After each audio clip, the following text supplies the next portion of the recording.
Assalamualaikum warahmatullahi wabarakatuh. Kembali lagi bersama Bootcamp Kampus Gratis pada judul Proses Desain UI UX di pertemuan 4. Perkenalkan, saya Falih Ananta sebagai mentor kalian yang ingin mengajari Anda gimana sih proses desain UI UX itu. Mari kita lanjut. Tahapan-tahapan dalam proses desain UI UX. Nah, berbagai tahapan yang terlibat dalam proses desain UI UX itu ada penelitian, yaitu tim desain mengumpulkan informasi tentang pengguna potensial seperti siapa mereka, apa yang mereka butuhkan, dan bagaimana mereka akan menggunakan produk. Nah, pada tahap penelitian ini, para tim desain ini mengumpulkan sebuah data-data yang ingin digunakan sebagai nantinya bahan pembuatan sebuah UI UX. Seperti siapakah mereka, apa yang mereka butuhkan, seperti itu. Selanjutnya ada perancangan. Nah, di tahap ini mereka ini mulai merancang antarmuka pengguna dan pengalaman pengguna berdasarkan hasil penelitian sebelumnya. Selanjutnya ada pengujian. Pada tahapan pengujian ini, produk harus diuji, memastikan bahwa desainnya bekerja dengan baik dan memenuhi harapan pengguna. Jadi tujuannya pada pengujian ini agar supaya desain yang dibuat ini baik atau tidak untuk nanti dikasih ke pengguna, seperti itu. Selanjutnya ada iterasi. Memperbaiki desain berdasarkan umpan balik yang diterima dari pengujian. Ini memastikan bahwa produk terus ditingkatkan. Selanjutnya, pentingnya setiap tahapan dalam menciptakan pengalaman pengguna yang baik. Yang pertama ada penelitian pengguna. Tahapan penelitian yang baik, kita tidak akan bisa merancang sesuatu yang benar-benar memenuhi kebutuhan pengguna. Selanjutnya perancangan. Perancangan ini termasuk membuat wireframe, prototype, dan desain visual. Lanjut, hubungan antar tahapan dalam proses desain. Pada penelitian, dengan memahami siapa pengguna potensial dan apa yang mereka butuhkan, tim desain dapat membuat keputusan yang lebih baik selama perancangan. Pada pengujian, setelah perancangan, tahapan pengujian dilakukan untuk menguji desain yang telah dibuat.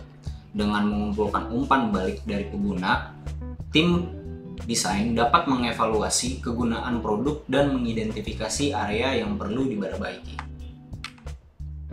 Selanjutnya ada tahap penelitian. Apa sih tahapan penelitian itu? Nah, yang pertama, fokus pada tahapan penelitian awal dalam proses desain. Nah, ini salah satu aspek utama dalam tahap ini adalah identifikasi kebutuhan pengguna. Ini melibatkan memahami siapa pengguna potensial produk, apa yang mereka butuhkan, dan masalah apa yang ingin mereka selesaikan dengan menggunakan produk tersebut. Nah, selain identifikasi kebutuhan pengguna, tahap penelitian awal juga mencakup analisis pesaing. Nah, dengan menganalisis produk pesaing, tim dapat memahami tren pasar, kekuatan, dan kelemahan produk yang ada. Selanjutnya ada metode-metode penelitian yang umum digunakan dalam desain. Yang pertama ada wawancara, kedua ada survei, yang ketiga ada analisis kompetitor. Pada tahapan perancangan, tim desain mulai merancang antarmuka pengguna atau UI dan pengalaman pengguna atau UX berdasarkan pada temuan pada penelitian sebelumnya. Perancangan melibatkan beberapa kegiatan, termasuk membuat wireframe, prototype, dan desain visual. Wireframe adalah sketsa awal dari antarmuka pengguna yang menunjukkan susunan elemen-elemen tanpa detail grafis. Prototype adalah versi awal produk yang dapat diuji oleh pengguna. Ini membantu untuk menguji fungsi alur kerja produk sebelum menghabiskan banyak waktu dan sumber daya untuk membangun produk yang sebenarnya. Nah, sebenarnya wireframe ini dan prototype ini apa sih? Nah, wireframe ini bisa dikatakan sebagai rancangan atau kerangka awal yang yang membentuk sebuah desain UI atau user interface berupa kerangka, bisa berupa kotak, bisa berupa penempatan layouting atau sebagainya. Dan prototype ini adalah versi awal produk yang meliputi sebuah teks, teks atau tipografi, pokoknya isinya semuanya udah ada di dalam prototype seperti itu. Lanjut, teknik perancangan dalam tahap perancangan. Yang pertama ada wireframing. Nah, wireframing itu adalah proses membuat sketsa atau layout dasar antarmuka pengguna tanpa detail grafis yang lengkap. Jadi seperti yang saya bilang tadi, hanya kerangka-kerangka saja. Selanjutnya ada prototyping. Prototyping melibatkan pembuatan versi awal dari produk yang dapat diuji oleh pengguna. Jadi prototype ini adalah hasil jadi awal yang ingin ditesting kepada pengguna. Selanjutnya ada desain visual. Desain visual ini mencakup aspek estetika dan produk seperti pemilihan warna, tipografi, icon, dan grafik. Selanjutnya ada penggunaan berbagai alat desain dalam mewujudkan konsep desain. Yang pertama ada Adobe XD. Nah, Adobe XD ini adalah platform desain yang memungkinkan desainer untuk membuat wireframe, prototype, interaktif, dan desain visual dalam satu lingkungan. Selanjutnya ada Sketch yang logonya seperti bisa dilihat. Sketch ini dirancang khusus untuk desain UI UX dan memungkinkan desainer untuk mockup antarmuka pengguna dengan cepat dan efisien. Yang terakhir ada Figma. Logonya seperti tersebut. Figma ini memungkinkan tim untuk bekerja sama secara real time dalam membuat, mengedit, menguji prototipe produk digital. Selanjutnya ada tahap pengujian.